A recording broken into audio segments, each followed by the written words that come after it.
Hi, my name is Marilyn Chapman. I have lived in Vancouver for most of my life, and I live in Mount Pleasant.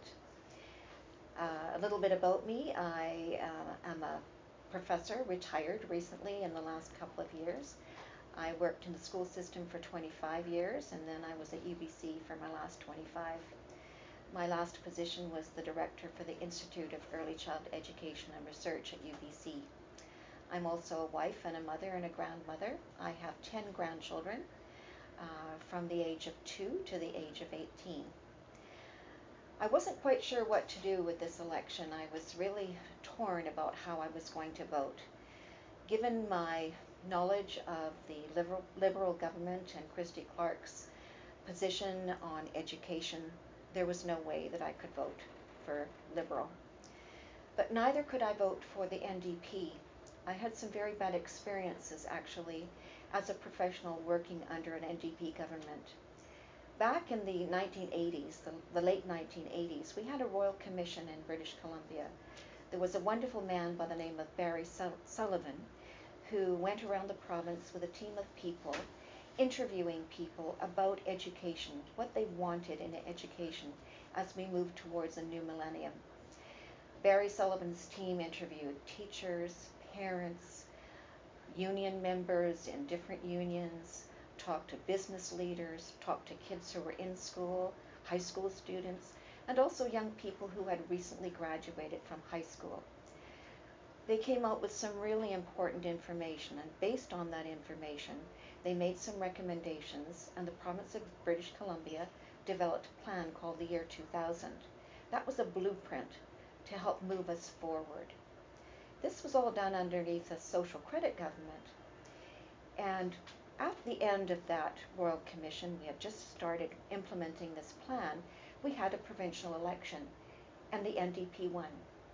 And what happened to our wonderful plan for the future? The NDP chose to can it, wasted all of that time, all of that energy, and from my perspective, set public education in British Columbia back at least 10 years. The other experiences that I had with the NDP was that we had two provincial governments that were run by the NDP, and in both cases, they were not successful. It was a real mess. So here I am in a position now with our provincial election. I can't vote Liberal, but I can't vote NDP. I was really in a quandary.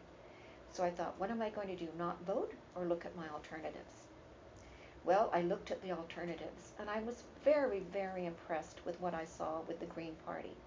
I was really impressed with Andrew Weaver, and when I looked across the spectrum of the candidates that were running in the different ridings, I was really impressed with them. And I was also very, very impressed with Jerry Kroll, who is the candidate who is running for Green in the Mount Pleasant riding where I live. So I am convinced that for me personally, there's only one way to vote, and that's Green. My husband, who is actually visiting with family in California right now, voted for Jerry Kroll before he went away. He was so concerned about making his vote count. So from my perspective as a person who's been involved in education, and what I know about education, is that it is one of the most important investments that we can make. We know that when we invest $1 in early years, we save $7 at the end of the day. Children who are well taken care of in their early years, when they have wonderful early childhood programs, when we support families as well as those children, we prevent a lot of the problems that can happen for ill in our society. We can help prevent teenage pregnancies, delinquency, problems in school later on, self-harm, which is what fentanyl is all about. There are so many good things that come out of investing in the early years. It's not just about helping this family, for instance, provide childcare while mom and dad are both out working. It's about investing in our children, in our future, and in our society. One of the reasons for that is that education isn't just about learning to read and write and learning about the knowledge about the world, all of which are important. It's also about helping children develop strong social and emotional learning skills. We know, for instance, that the peak age of physical aggression is between the ages of 2 and 5. Children need to learn about their feelings, how they're feeling, how to express those feelings, how to get what they want without hitting or bullying or grabbing things from other kids. Those things are really, really important. We know that social emotional learning is really important for the individual, but it's also important for your career later on.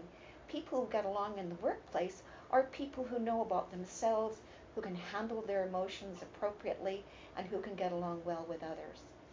So, to my way of thinking, it's really important to vote where our values are. And my values are in education and supporting children and families. And so, for that reason, I would really like you to think about considering voting green in this election. One of my philosophies when I was a teacher was a saying that David Suzuki said. He talked about the power of one, the power of one that makes a difference.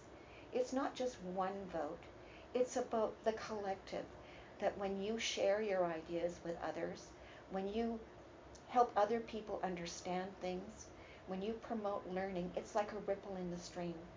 So I would really encourage you to share this video with your friends who are thinking about how to best invest their vote in this provincial election. Thank you.